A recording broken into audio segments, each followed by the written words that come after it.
Every night my father took the path from the cemetery to our house. I could hear his footsteps in the garden. I pretended to be asleep while he looked for the stick that he used to hide in my closet. I left the door open for him and played an amusing game with him. He left his eyes on his grave, and every time I hid his stick in a different place. I watched him with half an eye until he gave up. Then he curled up on the floor, miserable and tired. I got out of bed, took his hand, and walked him back to the cemetery gate before the people of the house woke up. He walked through the gate confidently and with assurance, and I watched him from a short distance as he disappeared among the graves. I'd never thought of getting rid of the stick by throwing it in the river, for example, or breaking it on the garden wall. On the contrary, I'd taken extra care of it since my father's night visits began.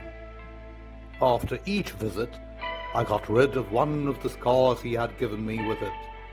I had one on my right shoulder, one on my left leg, and many small scars here and there, some visible and some beneath the skin. I had gotten rid of all but one scar that was left at the bottom of the list. I didn't know where it was, on the skin or beneath it. One last visit from him, and it would all be over, and I would have eliminated them all. This time I would leave him lying curled up miserably in the corner of the room for longer than usual. I might wait until dawn, or until he swallowed his pride and asked me openly to escort him back to his grave before the sun came up. But he didn't come for 3 nights. His absence made me very anxious. Had he caught onto the game, or had he given up hope of finding his stick? On the 4th night, I decided to look for him.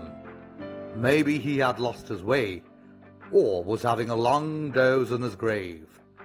But this would be his last visit to us, and then I would leave his stick on top of his grave, and he wouldn't bother walking around at night, dead and blind.